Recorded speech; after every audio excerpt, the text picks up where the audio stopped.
सखी गली गली घूमले अवध के किशोर, उनका देखे खातिर मिथिला में मचल बाटे शोर।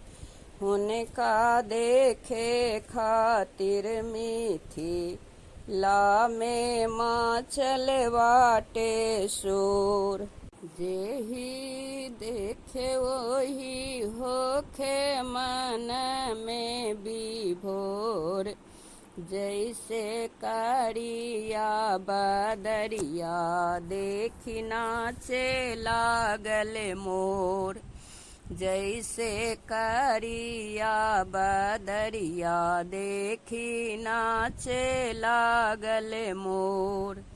सखी गली गली घूमले अवध के किशोर, उनका देखे खातिर मिथिला में मचल बाटे शोर।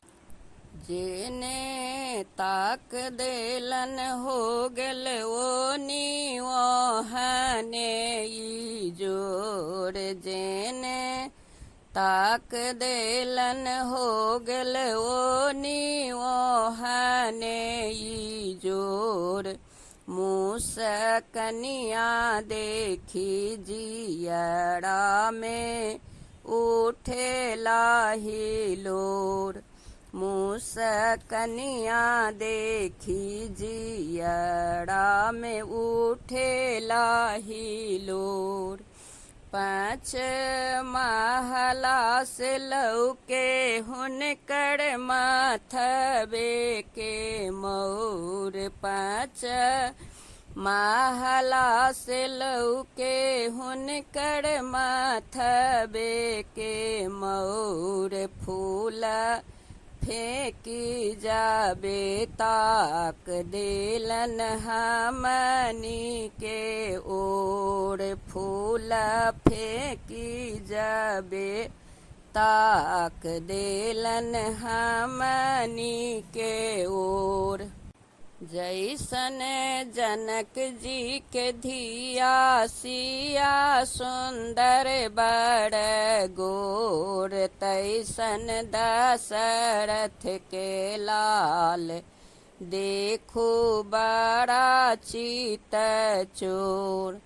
तैसन दशरथ के लाल देखो बड़ा चित चोर। हम विधना से मांगी इहे दोनों कर जोर। टूटे धनुषा कठोर, बड़का उहे देलन तोर।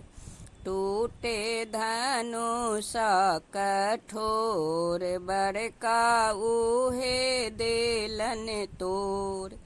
इहे नेह निधि नारायण से सबके निहोर। इहे नेह निधि नारायण से सबके निहोर।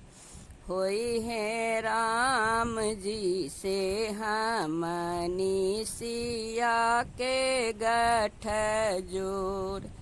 होई है राम जी से हमनी सिया के गठ जोर। सखी गली गली घूमले अवध के किशोर, उनका देखे खातिर मिथिला में मचल बाटे शोर। उनका देखे खातिर मिथिला में मचल बाटे शोर।